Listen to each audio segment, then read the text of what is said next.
Buenas tardes. Bien, hablaremos sobre los cuerpos geométricos, geometría en tres dimensiones.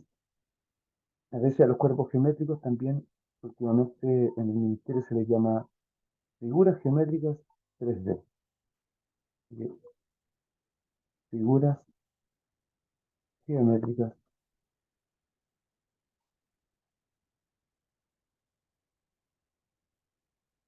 3D, en tres dimensiones. Tres dimensiones. Bueno, y lo que era en dos dimensiones, ahora será en tres dimensiones. Por lo tanto, si antes pensábamos en una línea en una dimensión, en dos dimensiones esto se va a transformar en un plano. Lo que antes veíamos como un punto, en tres dimensiones es una recta.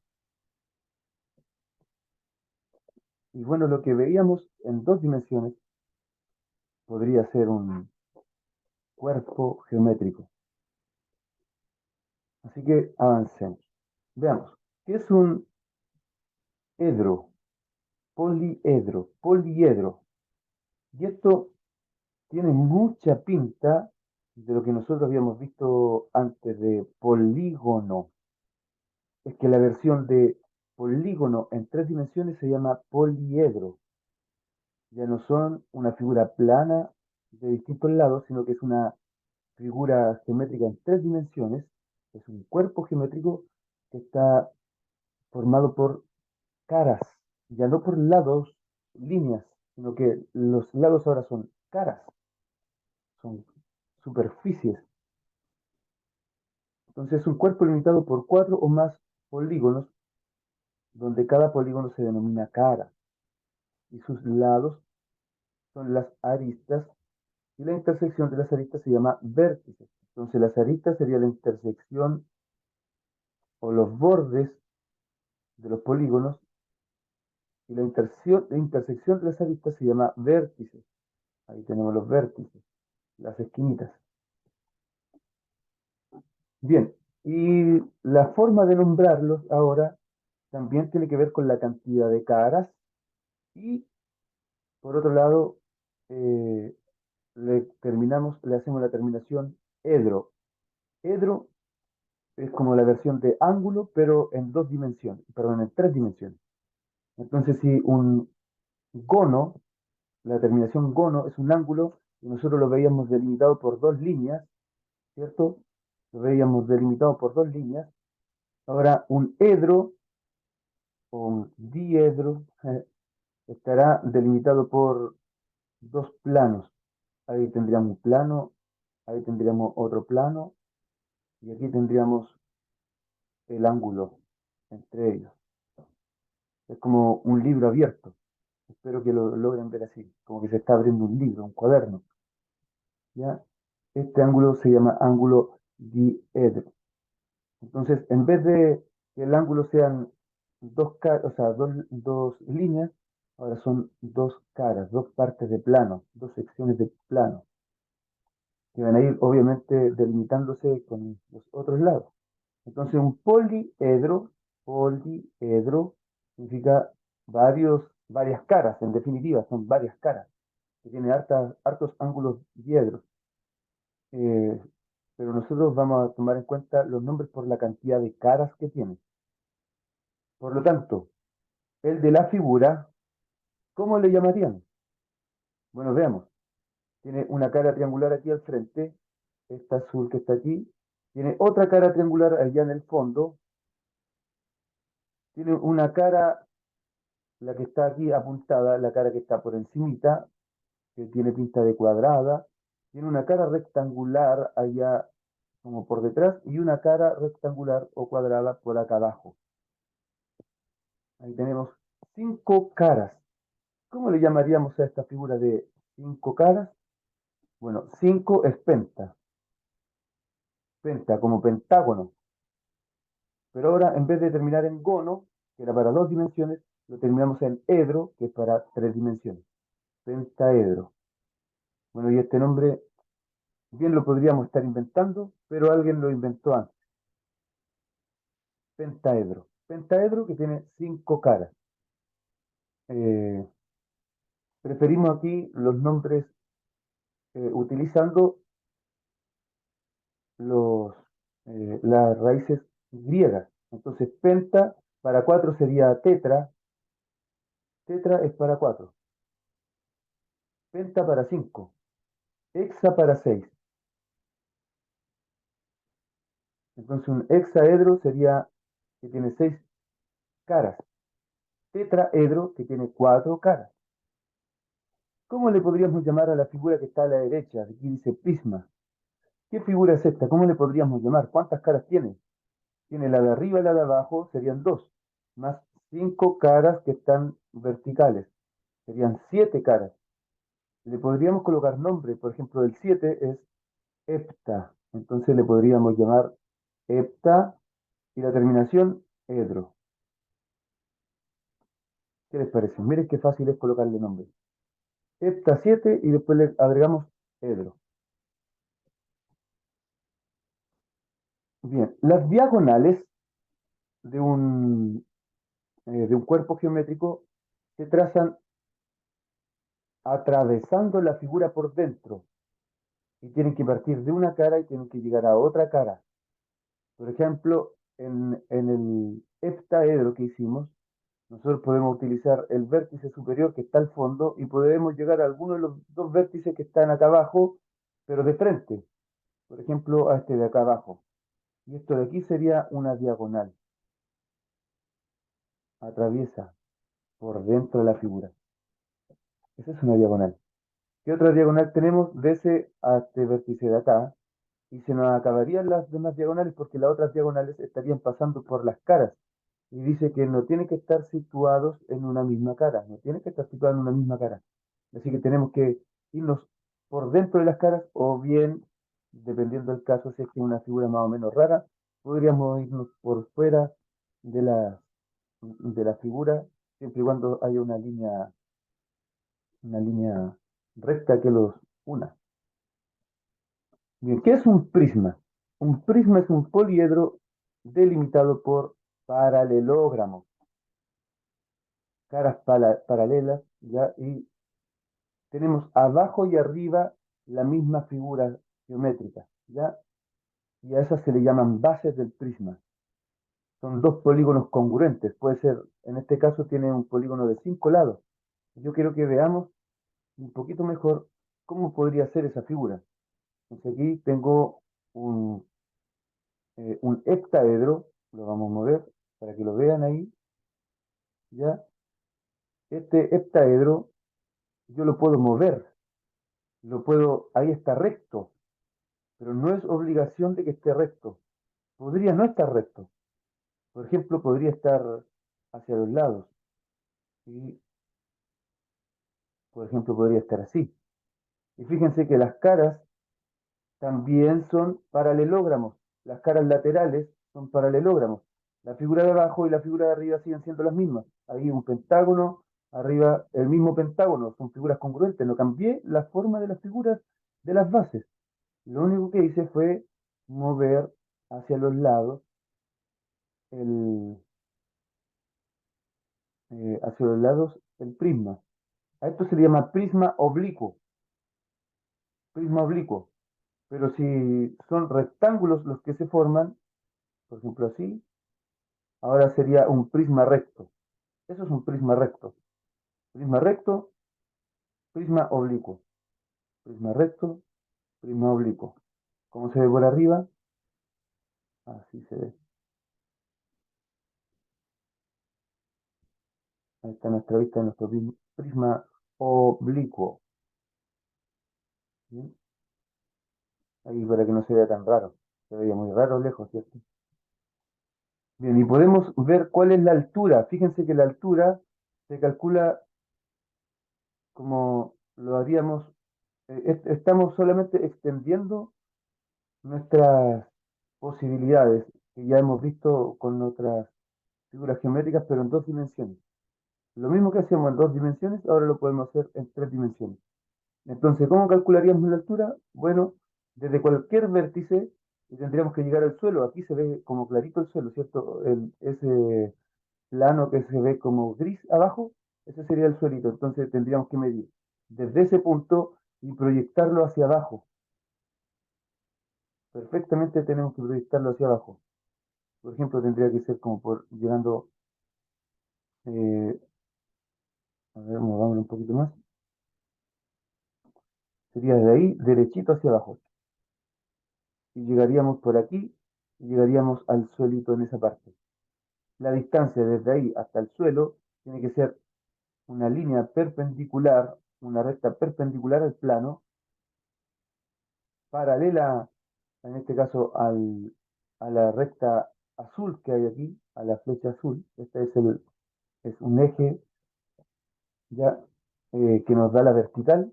Entonces, paralelo a la flecha azul, tendríamos que hacer una línea hacia abajo y esa, hasta tocar el plano que está como suelito aquí, tendríamos la altura de la figura. Pero bueno, no están solo los prismas, ¿ya? Y queremos ver algunas cositas de los prismas antes. Por ejemplo, que se puede llamar prisma recto o se puede llamar prisma oblicuo, ¿ya?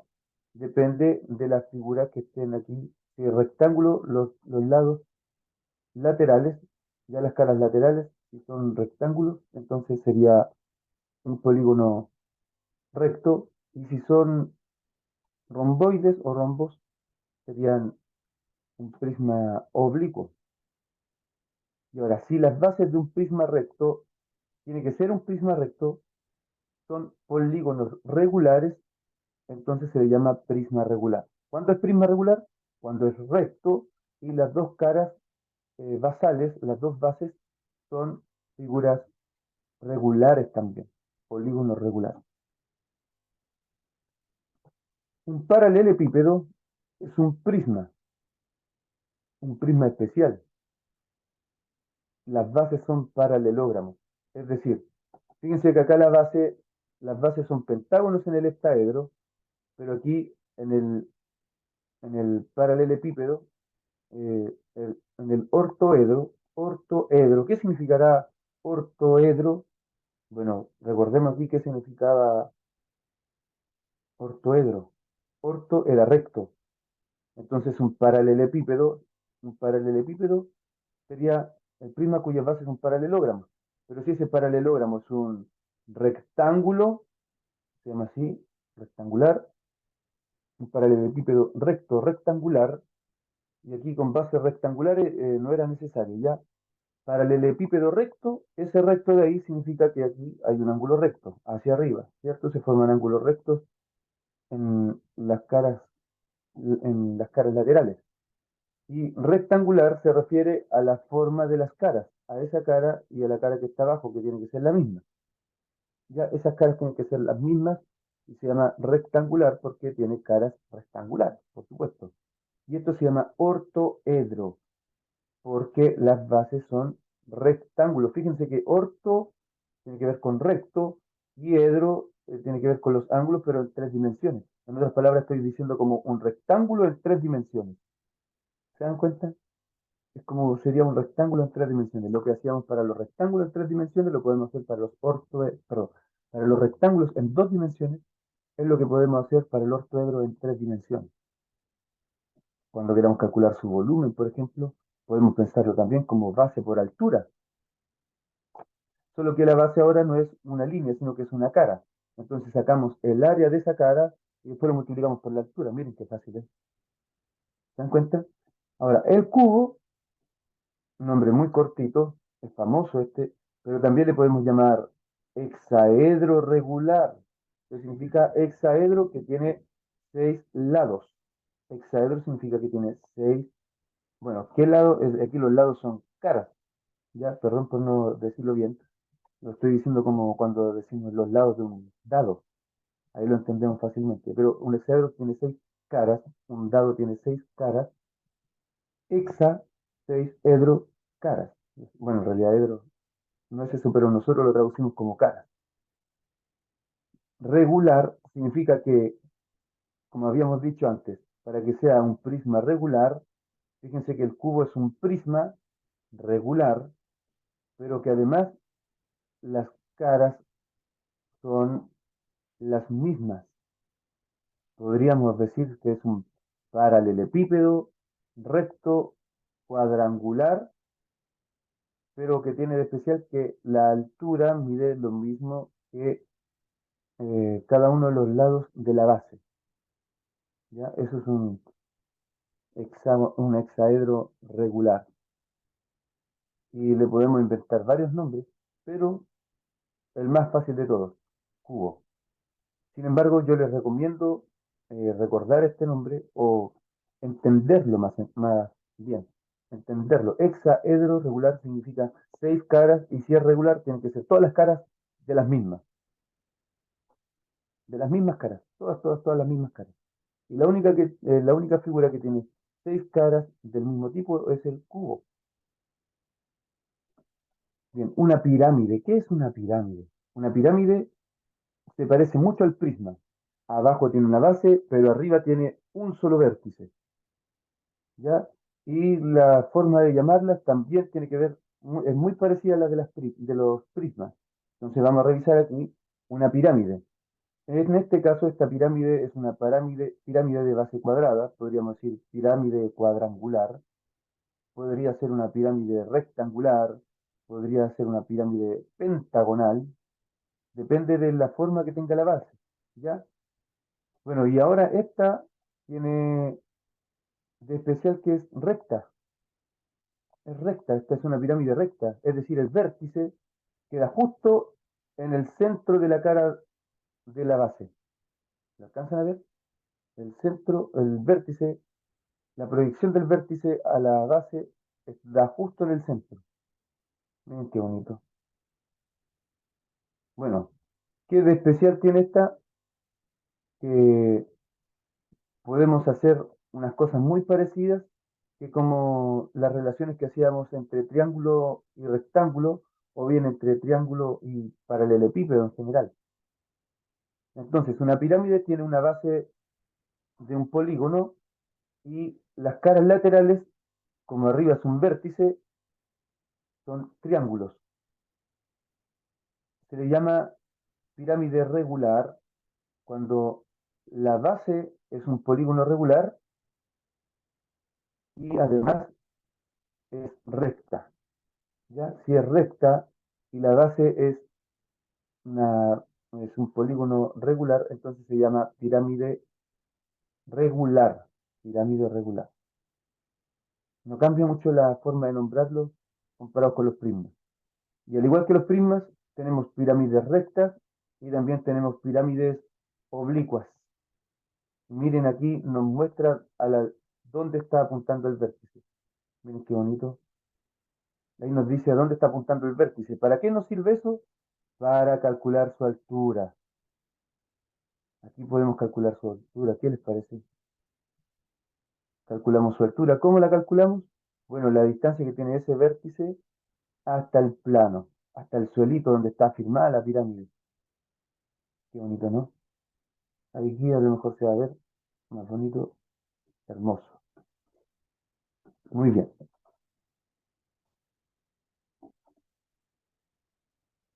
Ups. Eh, Vamos. Cuerpos redondos. Los cuerpos redondos ya no están delimitados solo por polígonos, más bien tienen superficies curvas. Y bueno, después vamos a llamarlos polígonos de revolución. Pero por ahora, ¿qué necesitamos saber? La forma que tiene, ¿cierto? La esfera, el cilindro y el cono. Esfera, cilindro, cono. ¿Qué tienen de especial? En el caso de la esfera es como de todas partes es un círculo, de todas partes. Mientras que el cilindro, solamente si lo miramos desde arriba, se ve un círculo. Como un tarro de café, bueno, de los de lata. Un tarro de café de los más antiguos, ahora ya son de vidrio. Pero digamos un tarro de café de los antiguos. Una, un tarro de leche nido. Y aquí tenemos el cono, y la relación entre cilindro y cono es muy similar a la que ocurre entre prisma y pirámide, porque recordemos que el círculo y lo habíamos tomado como un polígono si tuviera infinitos lados. Eso sería un círculo, eso nos daría un círculo. Entonces el cilindro vendría a ser como un prisma recto de base circular o de un polígono de infinitos lados. Por otro lado, el cono sería como una pirámide cuya base es circular o un polígono de infinitos lados. ¿Para qué nos sirve pensarlo de esta manera? Resulta que vamos a poder establecer relaciones entre prismas, entre volúmenes de prismas y volúmenes de conos. Bueno, pero volúmenes de prismas y pirámides, una relación, y la relación entre cilindros y conos va a ser la misma entre sus volúmenes. Los cuerpos de revolución se generarían utilizando un polígono o una figura en dos dimensiones, por ejemplo, una semicircunferencia. Si tomamos una semicircunferencia y la hacemos rotar respecto de su diámetro, como eje de giro dejamos el diámetro, la hacemos girar y nos va a generar una esfera. Y el cilindro, ¿cómo se generaría? Generaría a través de un rectángulo. Aquí aparece cuadrado, pero no es necesario un cuadrado, puede ser un rectángulo. Un rectángulo genera un cilindro. Un cono, ¿cómo se genera? Con el, utilizando un triángulo recto.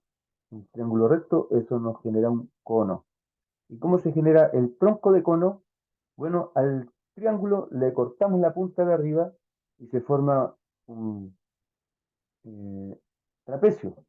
El trapecio lo hacemos girar, un trapecio recto, lo hacemos girar y nos queda un cono, pero que también le cortaron la punta de arriba. Eso se llama tronco de cono o también cono truncado. Tronco de cono o cono truncado. Truncado significa cortado. Bueno, y si la figura es también un trapecio, pero el trapecio lo tomamos de la base más grande. ¿Ya? Aquí tenemos un trapecio, es un trapecio la figura que vamos a utilizar ahora, y colocamos como eje de giro la base más grande. Bueno, y si hacemos girar la base mayor, ¿qué es lo que se va a formar? Se va a formar una figura más o menos interesante, pero que la podemos descomponer, porque como la figura es un trapecio, cuando tenemos un trapecio, ¿qué pasaba? Este lo podemos descomponer en triángulo, en rectángulo y en otro triángulo. Por lo tanto, el triángulo de arriba ya sabemos qué es lo que genera, un cono. El triángulo de abajo también genera un cono, pero con el vértice hacia abajo. Y el rectángulo del centro genera un cilindro. En otras palabras, el trapecio, cuando lo tomamos de su base mayor y lo hacemos rotar, nos va a generar un cono arriba, un cono abajo y el cilindro en medio.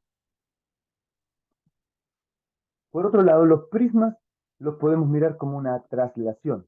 Bueno, los prismas y por ende el cilindro recto, como una traslación de la base. La base la movemos hacia algún lado y nos va a ir generando los prismas. Si movemos un triángulo, entonces se llamará prisma triangular, lo que se forma.